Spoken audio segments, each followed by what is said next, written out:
Yo pasukan boing-boing, bertemu lagi dengan gua Mr. D. Seperti biasa, sebelum kita membahas episode kali ini, gua bakal mengingatkan kalian episode kemarin secara singkat. Di episode kemarin, Benimaru dan para rombongannya sudah berangkat ke Sarion. Gak lama setelah itu, Adalman memberi kabar jika pasukan Dagruel sudah mencapai perbatasan Ruberion. Penyerangan pertama dilakukan oleh pasukan Adalman dengan menggunakan rudal. Pasukan Dagruel pun membalas dengan melempar batu-batu raksasa. Mereka saling jual beli serangan jarak jauh. Di satu sisi, Sion sudah mulai bersiap dengan para bawahannya untuk memasuki medan pertempuran. Sementara itu, Adalman menaiki naga Gehenna yaitu Wenti. Adalman gak sendirian, di sampingnya ada Gadra. Mereka berdua mengamati medan pertempuran dari langit. Karena gabut, mereka mengadakan lomba tentang sihir siapa yang lebih kuat.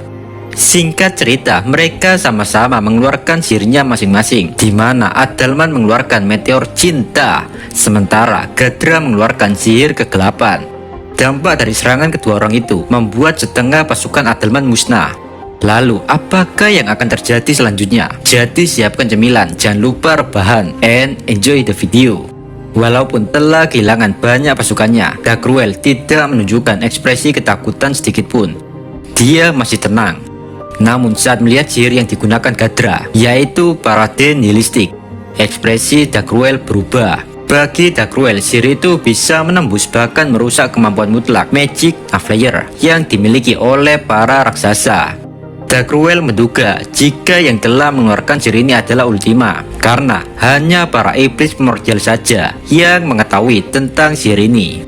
Sihir Gadra masih aktif dan terus memakan korban jiwa. Dagruel mengangkat tangannya ke langit, lalu dia melepaskan kekuatannya. Dalam sekejap, sihir Gadra hilang tanpa sisa. Di satu sisi, pasukan Dagruel terus bergerak maju. Mereka tidak peduli dengan kematian rekan raksasanya. Mereka tidak memiliki rasa takut sedikitpun. Mereka mempunyai rasa kepercayaan dan kesetiaan sepenuhnya kepada Dagruel. Sementara itu, Gadra dan Adalman, mereka berdua hampir tidak bisa mempercayai yang ada di depan matanya. Di mana sihir yang sangat OP seperti itu bisa dengan mudah dihilangkan oleh Dagruel, dan itu nggak masuk akal menurut mereka berdua. Adalman dan Gadra sudah terlalu banyak menggunakan mana sihirnya. Mereka berdua pun memilih untuk mundur dan segera melaporkan tentang ini semua kepada Sion. Saat Sion menerima laporan itu, Sion bertanya-tanya apa yang harus dia lakukan. Sion sendiri juga sudah menyaksikan sihir Adalman dan Gadra, dan Sion sudah mengambil kesimpulan jika perang ini akan segera selesai dengan kemenangan, tapi nyatanya tidak sesuai ekspektasi. Kini 2 jam telah berlalu sejak dimulainya pertempuran. Semua pasukan Dagruel sekarang hanya tersisa 10.000 pasukan. Tapi pasukan tersebut adalah pasukan yang sudah terlatih dan terkuat. Bisa dibilang pasukan elit lah. Mereka dengan barbar terus bergerak, namun pasukan Adalman mengepung mereka. Dan tentu saja para pasukan Adalman berhasil dikalahkan dengan mudah. Pada dasarnya, pasukan Adalman udah mati dan sekedar hanya pion. Tujuan pasukan ini bukan untuk menang, melainkan hanya mengurangi kekuatan musuh. Pasukan utama yang sebenarnya adalah pasukan milik Sion, yaitu Yomidairi, dan Kesatria Berdarah atau Bloody Snake milik Ruminas yang dipimpin oleh Louis Valentine. Nggak lama, para Kesatria Berdarah mulai memasuki medan pertempuran dengan perasaan gugup, nervous. Pasukan Sion juga sudah mulai bersiap. Bagi Sion, meskipun pasukannya ikut berperang, mereka nggak akan menang melawan para raksasa karena mereka juga kalah jumlah. Saat mengetahui hal itu, Sion ingin turun ke medan pertempuran. Bagi Sion, dia bisa mengalahkan 10 orang sekaligus. Tapi tiba-tiba langkah Sion terhenti karena saat itu dia melihat Adalman yang sudah pulih dan menaiki Wenti yang jadi naga Gehenna. Sion bertanya kepada Adalman, apakah kau memiliki rencana lain, Adalman? Adalman pun menjawab, aku tidak tahu Sion-san, tapi lihatlah sendiri. Setelah mengatakan itu, Adalman langsung berangkat ke medan pertempuran. Dari atas langit, Adalman mengaktifkan sihir nekromansi. Dalam sekejap saja, Adalman berhasil membangkitkan 2000 pasukan raksasa yang telah mati untuk menjadi pasukannya, yang rata-rata tinggi mereka adalah 4 meter. Pasukan itu disebut Dead Giant. Mereka akan terus bangkit selagi Adalman masih memiliki mana sihir. Dan juga pasukan ini bisa dilenyapkan sekaligus dengan instant kill. Sion yang melihat hal itu, dia berkata, Sugoi, aku tidak menyangka kau memiliki rencana seperti ini. Catra dan Louis juga bangga dengan kemampuan Adalman tersebut. Sejenak Louis kesal saat dia mengingat kejadian dulu di mana 7 Luminaris telah melakukan hal yang tidak manusiawi pada Albert dan Adalman. Dulu Adalman dan Albert sangat terkenal. Mereka berdua adalah seorang jenius. Adalman si jenius sihir suci, sedangkan Albert kesatria suci terhebat sepanjang masa. Keduanya telah memenuhi syarat untuk menjadi seorang pahlawan. Kejeniusan mereka membuat orang-orang di sekitarnya merasa iri, terutama Seven Luminaris. Seven Luminaris merasa terancam dengan keberadaan Adalman dan Albert yang bisa menggeser posisinya.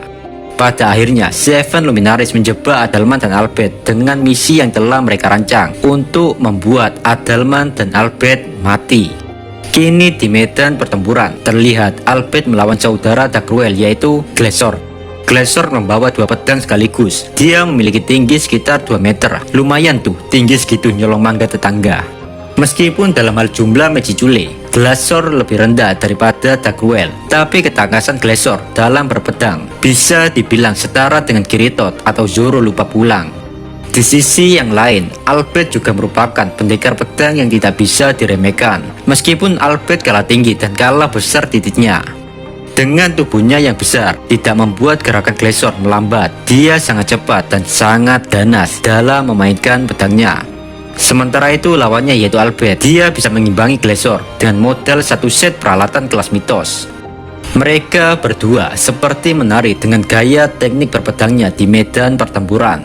Mereka saling jual beli tebasan. Mereka bertarung dengan sangat sengit. Bahkan area di sekitarnya menjadi lubang besar. Tebasan demi tebasan masih berlangsung. Di situ Glesor memuji ketangkasan Albert dalam memainkan pedang. Namun Albert menjawab jika dia bisa menahan, menangkis, serta menyerang balik. Hal itu dikarenakan dia memakai armor dan pedang pemberian dari Dewa Rimuru. Bagi Glesor, Albert terlalu merendah. Menurut Glesor, hanya sedikit para Titan atau raksasa yang dapat bertahan dari tebasannya. Glesor adalah raksasa yang cerdas. Dia pun mencoba memanipulasi pikiran Albert untuk membuatnya marah. Yang otomatis jika seseorang emosi, maka secara umumnya seseorang akan lebih ceroboh, dan Glesor menginginkan hal itu. Di situ Glesor berkata, "Kau pendekar yang hebat, kenapa kau menjadi bawaan dari orang lemah seperti Adalman?" Saat mendengar provokasi tersebut, Albert tetap tenang, biasa aja. Albert nggak menunjukkan marah atau benci karena ucapan musuhnya.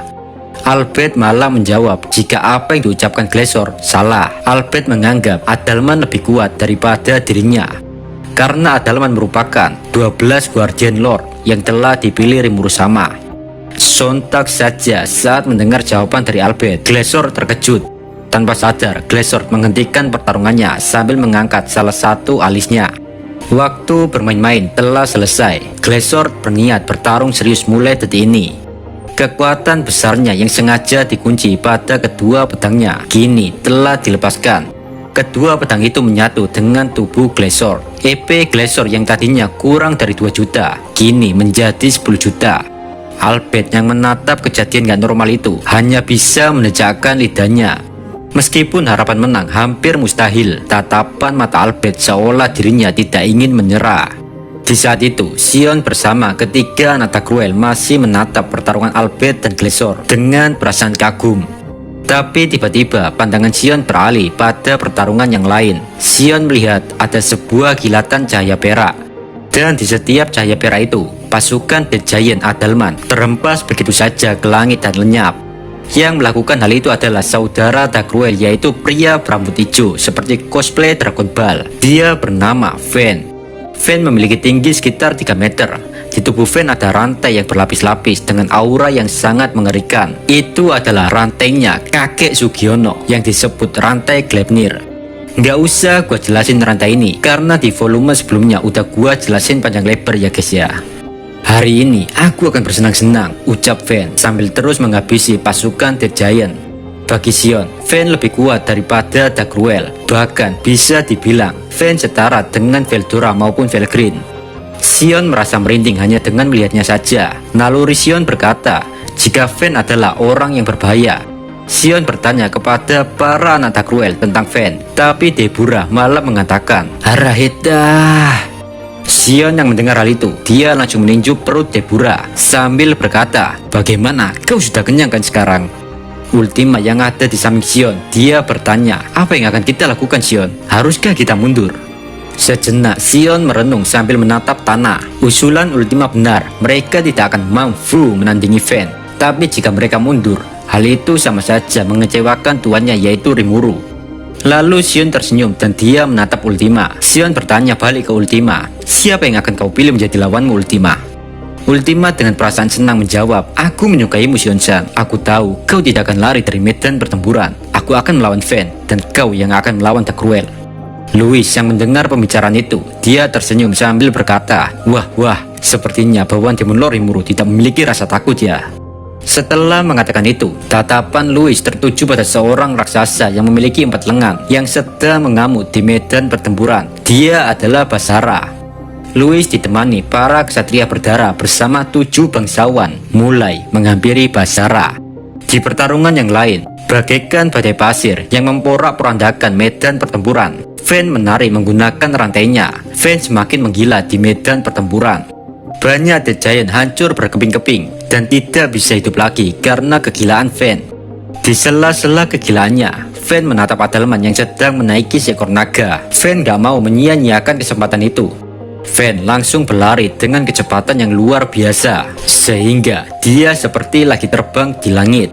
Dalam sekejap saja, Fen sudah berada di dekat Adalman.